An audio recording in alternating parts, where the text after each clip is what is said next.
Bollywood silver screen presenting अवतार the way of water. कहानी की शुरुआत में हमें जैक सली को दिखाया जाता है जो पेंडोरा प्लेनेट पर है, जो उमरटिकाई लोगों का अब लीडर बन चुका है। यहाँ पर उसका पूरा परिवार है। जैक सली ने अब 2 बच्चों को भी अडॉप्ट कर लिया है। इसमें से जो लड़की होती है जिसका नाम किरी है, वो जैक की दोस्त डॉक्टर ग्रेस की ही बेटी है। जब वो अवतार के रूप में आई थी तो उसकी बेटी हुई थी, जिसके बाद उसकी मृत्यु हो गई क्योंकि उसने उमरटिकाई यानी कि इस प्लेनेट के लोगों का साथ दिया था। और अब जैक ने उसे अडॉप्ट कर लिया है। यहाँ पर एक इंसानी बच्चा भी होता है क्योंकि जब इंसान इस प्लेनेट को छोड़कर गए थे तो ये बच्चा यहीं पर रह गया था। और अब जैक और उसकी पत्नी इन सभी बच्चों का ध्यान रखते हैं। जिस तरह से जैक की पत्नी ने एक बार उसे यहाँ पर हर एक चीज सिखाई थी, जैक भी अपने बच्चों को उसी तरह से सिखाता है। एक रात को जब जैक अपनी पत्नी के साथ लेटा होता है, तभी वो आसमान में एक चमकते हुए सितारे को देखते हैं जिसकी रोशनी बहुत ज्यादा होती है। जल्दी ने समझ में आ जाता है कि ये कोई चमकता हुआ सितारा नहीं है, बल्कि ये इंसानों का स्पेसशिप है जो एक बार फिर से इनके प्लेनेट पर आ चुके हैं। अब जो इंसानों के स्पेसशिप होते हैं वो इनके प्लेनेट पर लैंड करते हैं, जिससे जंगल में आग लग जाती है, बहुत तबाही होती है। और अब स्पेसशिप के दरवाजे खुलते हैं जिसके अंदर से इंसान जो मशीन्स के अंदर बैठे होते हैं वो बाहर निकलते हैं। साथ ही बड़ी बड़ी मशीन्स भी होती हैं और इनके सामने जो कुछ भी आता है ये सबको कुचलते हुए लगातार आगे बढ़ते चले जाते हैं। जैक और उसकी पत्नी ये सब देखकर बहुत दुखी होते हैं, लेकिन वो इनकी मशीन्स और टेक्नोलॉजी के सामने टिक नहीं सकते, इसीलिए वो इनका विरोध नहीं करते। वहीं हमें इंसानों की लैब में दिखाया जाता है जहां पर बहुत सारे अवतार होते हैं और वहां पर जैक सली का भी अवतार होता है जो अभी अभी होश में आया होता है और वो पूरी तरह से बेकाबू होता है। उसे बताया जाता है कि आप कर्नल हैं, आपको मार दिया गया था, जिसके बाद हमने आपके डीएनए से इस अवतार को बनाया कि आप इस प्लेनेट पर आराम से सरवाइव कर सको। दरअसल इंसानों ने इस प्लेनेट की तरह के लोगों के बहुत सारे अवतार बनाए होते हैं क्योंकि इस बार वो किसी भी कीमत पर जंग को जीतना चाहते हैं। वहीं हमें जैक सली और उसकी पत्नी और उनके लोगों को दिखाया जाता है जो इंसानों की एक ट्रेन को तबाह कर देते हैं जिसमें बहुत सारे हथियार और इंसानों के लिए खाना होता है। जैक अपने साथियों के साथ उनके हथियारों पर भी कब्जा कर लेता है और अब जब ये बात कर्नल को पता चलती है तो वो कहते हैं कि हमें जैक को खत्म करना होगा। वो इस ग्रह के लोगों का लीडर है, उसी के कहने पर यहाँ पर सब कुछ होता है। तभी यहाँ पर कर्नल की भी सीनियर ऑफिसर आ जाती है जो कर्नल को बताती है कि जब भी हम अपने फ्लाइंग ऑब्जेक्ट उन जंगलों में भेजते हैं तो वहाँ पर जो उड़ने वाले क्रिएचर्स हैं वो उनके ऊपर हमला करके उन्हें तबाह कर देते हैं। ये सुनने के बाद कर्नल तय करता है कि वो अपने साथियों के साथ जंगल में पैदल ही आगे बढ़ेगा। और जब वो अपने साथियों के साथ जंगल में पैदल आगे बढ़ रहा होता है तो वहाँ पर जैक के बच्चे होते हैं जो उन सब को देख लेते हैं। वो अपने पिता को इन्फॉर्म करते हैं पर अब इंसान उनके सामने है, पर इससे पहले कि वो उन्हें हार्म करते यहाँ पर जैक सली की पत्नी आ जाती है जो उनके ऊपर हमला करती है। हालांकि वो अपने बच्चों को बचा लेती है, लेकिन कर्नल और उसके साथी उसके उस बच्चे को अपने साथ उठाकर ले जाते हैं जो इंसानी बच्चा है जो इसी प्लेनेट पर रह गया था, जिसे जैक ने और उसकी पत्नी ने बाद में अडॉप्ट किया था। जैक और उसकी पत्नी अपने बेटे के लिए बहुत ज्यादा परेशान है, लेकिन जैक अपनी पत्नी से कहता है कि हमें इस कबीले को छोड़कर जल्द से जल्द यहाँ से जाना होगा।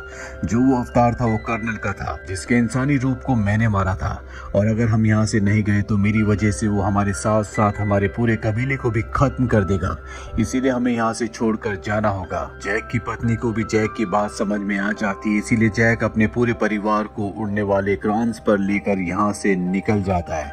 वही हमें जैक के उस बेटे को दिखाया जाता है जिसे कर्नल अपने साथ पकड़ कर ले गया था, जिसका नाम स्पाइडर है। उसे इंसान टॉर्चर कर रहे होते हैं क्योंकि वो जैक के कबीले का एग्जैक्ट पता जानना चाहते हैं, पर वो उन्हें कुछ भी नहीं बताता। तभी वहां पर कर्नल आ जाता है और वो कहता है कि ये इंसान है, इसे हमें टॉर्चर नहीं करना चाहिए। जिसके बाद वो स्पाइडर को बताता है कि मैं तुम्हारा असल पिता हूँ।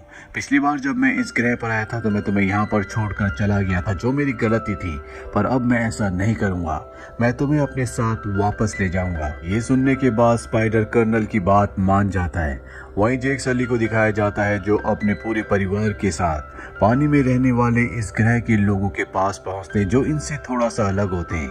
वहां का जो लीडर आता है वो जैक से कहता है कि तुम यहाँ पर नहीं रह सकते क्योंकि तुम्हारा रहन सहन और हमारा रहन सहन पूरी तरह से अलग है।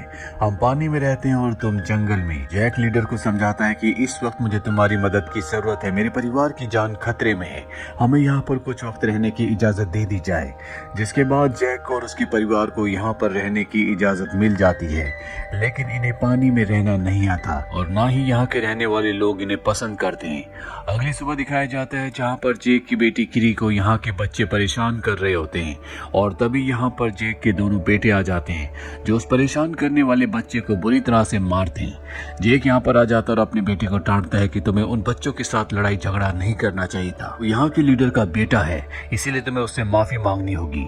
जैक का बेटा ना चाहकर भी उसके पास जाता और उससे माफी मांगता है। लीडर का बेटा कहता है आओ मैं तुम्हें खास जगह ले चलूं, और वो जैक के बेटे को पानी की गहराइयों में ले जाता है जहाँ पर एक बहुत ही खतरनाक मॉन्स्टर रहता है और उसे वहाँ छोड़कर चला जाता है। जिसके बाद वहाँ पर वो मॉन्स्टर आता है जो जैक के बेटे के ऊपर हमला कर देता है। वो अपनी जान बचाने के लिए इधर उधर भागना शुरू करता है, लेकिन पानी के अंदर उसकी स्पीड इतनी ज्यादा नहीं होती और इससे पहले कि वो मॉन्स्टर उसे खाता यहाँ पर एक दूसरा पानी का बड़ा मॉन्स्टर आता है जो उसे मार देता है। जैक की बेटे की पानी में रहने की वजह से सांस रुकना शुरू हो जाती है जिस वजह से वो बेहोश हो जाता है और जब उसे होश आता है तो पानी के ऊपर होता है। वो देखता है कि वो उसी मॉन्स्टर के ऊपर लेटा हुआ है जिस मॉन्स्टर ने छोटे मॉन्स्टर को मार दिया था। दरअसल इसी ने उसकी जान बचाई है। जैक का बेटा देखता है कि उसके शरीर में बड़े बड़े हथियार अंदर गए हुए हैं जिनसे उसे बहुत तकलीफ हो रही होती है।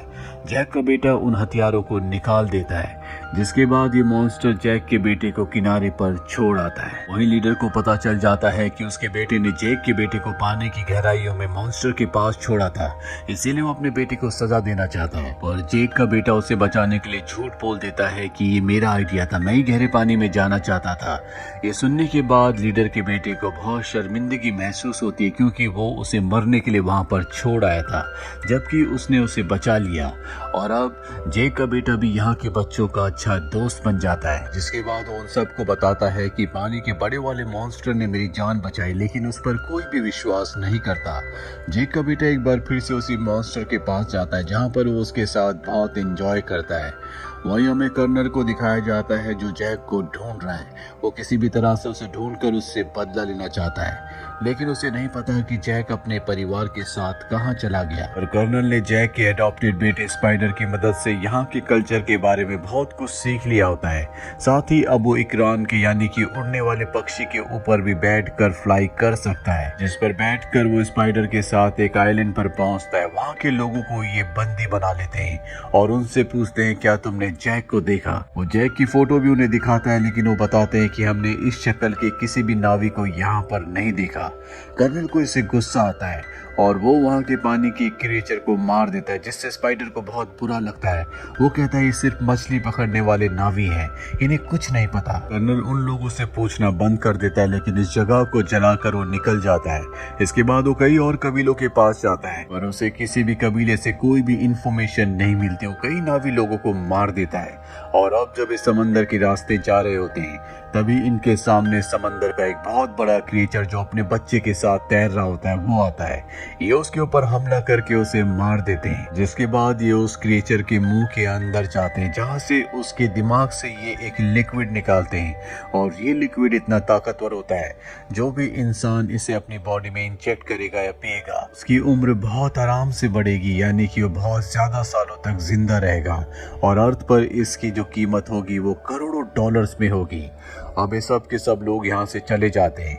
अगले दिन वो कबीला जिसने जैक और उसके परिवार को उनके यहाँ पर शेल्टर यानी कि आसरा दिया है वो इस मरे हुए क्रिएचर को देख लेते हैं और समझ जाते हैं कि ये सब कुछ जैक की वजह से हुआ है। वो जैक से कहते हैं कि तुम्हारी वजह से इंसान यहाँ तक पहुँच गए जो अब हमारी क्रिएचर्स को मार रहे हैं जो हमारी दुनिया का हिस्सा है, लेकिन अब इंसानों को इसकी कीमत चुकानी होगी, इसीलिए हम उनके ऊपर हमला करेंगे। वहीं जैक की बेटी को दिखाया जाता है जो समंदर में एक बार फिर से अपने क्रिएचर से मिलने के लिए जाता है जिसने उसकी जान बचाई थी। वो देखता है कि वो पूरी तरह से निढाल पड़ा होता है क्योंकि उसकी बॉडी में इंसानों ने एक बहुत बड़ा डिवाइस इंजेक्ट कर दिया है जिस वजह से वो हिल भी नहीं पा रहा होता। और अगर उसे यहाँ से मूव करना है तो उस डिवाइस को निकालना होगा। जैक का बेटा और कबीले के दूसरे बच्चे उस डिवाइस को निकालने की कोशिश करने लगते हैं और जल्दी इंसान भी इस जगह पहुंचने वाले हैं, क्योंकि वो इस क्रिएचर को, जो कि बहुत बड़ा है, उसे मार के उसकी बॉडी का वो तरल पदार्थ निकालना चाहते हैं, जिससे इंसान की उम्र और भी ज्यादा बढ़ जाती है। जैक और कबीले के सभी लोगों को पता चल जाता है कि उनके बच्चों की जान खतरे में है, इसलिए सब के सब समंदर के उस हिस्से की तरफ बढ़ चलते हैं जहाँ पर बच्चे हैं। अब कर्नल इन सब बच्चों को देख लेता है और इससे पहले कि वो अपने लोगों के साथ उस जगह तक पहुंचता, बच्चे क्रिएचर की बॉडी से उस डिवाइस को निकाल लेते हैं और उसे समंदर की गहराई में ले जाते हैं ताकि उस क्रिएचर को छुपा सके। कर्नल के लोग बच्चों के ऊपर लगातार हमला कर रहे होते हैं और इसी हमले में कबीले का जो सरदार होता है उसकी बेटी की जान जाने वाली होती है, लेकिन जैक का बेटा उसे बचा लेता है। पर अब कर्नल और उसके लोग बच्चों को जाल में पकड़कर शिप में ले आते हैं। जैक भी अपने साथियों के साथ यहाँ पर पहुंच जाता है, लेकिन वो देखता है कि कर्नल ने बच्चों को शिप के फ्रंट पर बांधा होता है, इसीलिए वो उन पर हमला नहीं कर सकता। कर्नल जैक से कहता है कि अगर तुम अपने बच्चों की जिंदगी चाहती हो तो तुम्हें अकेले शिप पर आना होगा, और जैक इस बात के लिए मान जाता है क्योंकि वो अपने बच्चों को, अपने लोगों को बचाना चाहता है। पर इससे पहले कि वो शिप तक पहुंचता, वो क्रिएचर जो समंदर का सबसे बड़ा क्रिएचर है, जिसकी जान जैक के बेटे ने बचाई थी, वो इनके शिप के ऊपर कूदकर उस पर तबाही मचा देता है और यहाँ जैक और उसके साथियों को मौका मिल जाता है। वो कर्नल और उसके लोगों के ऊपर अपने साथियों के साथ मिलकर हमला कर देता है। इंसानों के बीच में और नावी लोगों के बीच में घमासान युद्ध हो जाता है, जिसमें बहुत सारे इंसान मारे जाते हैं, साथ ही कुछ नावी लोगों की भी मृत्यु हो जाती है। लेकिन इस लड़ाई में जैक के बेटे की हालत बहुत ज्यादा खराब हो जाती है और जल्दी उसकी भी मृत्यु हो जाती है, जिससे जैक की पत्नी को बहुत दुख होता है और अब वो कर्नल से अपने बेटे की मौत का बदला लेना चाहती है। लेकिन अब भी उसका एक बेटा और एक बेटी जिसे उसने अडॉप्ट किया था, वो दोनों के दोनों कर्नल की गिरफ्त में होते हैं।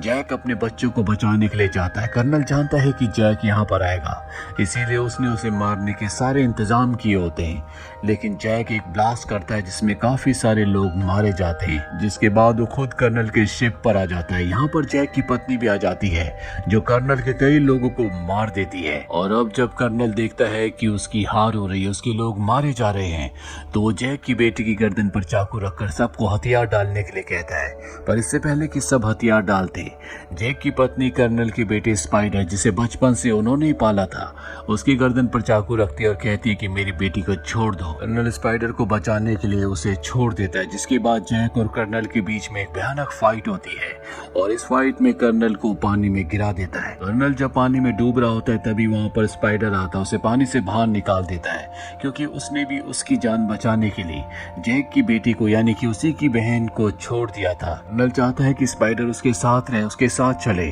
पर स्पाइडर उसके साथ रहने से मना कर देता है क्योंकि वो बहुत ही जालिम इंसान है। उसने कई क्रीचर्स को मारा जो स्पाइडर कभी भी नहीं चाहता था, इसीलिए वो पानी में कूदकर एक बार फिर से जैक की फैमिली के पास चला जाता है, क्योंकि अब वो उन्हीं के साथ रहना चाहता है। जैक की फैमिली भी उसे एक बार फिर से एक्सेप्ट कर लेती है और अब जैक, जो जंगल की दुनिया को छोड़कर पानी की दुनिया में आ चुका है, वो अपने बेटे को आखिरी विदाई देता है जिसकी मृत्यु हो चुकी है। उसे पता है कि उसकी अब इंसानों से बड़ी जंग होने वाली है, जो इनके प्लेनेट पर एक बार फिर से आकर पूरे के पूरे प्लेनेट को हथियाना चाहते हैं। और इसी के साथ ही फिल्म, ये कहानी यहीं पर खत्म हो जाती है। उम्मीद करते हैं कि ये कहानी आपको पसंद आई होगी।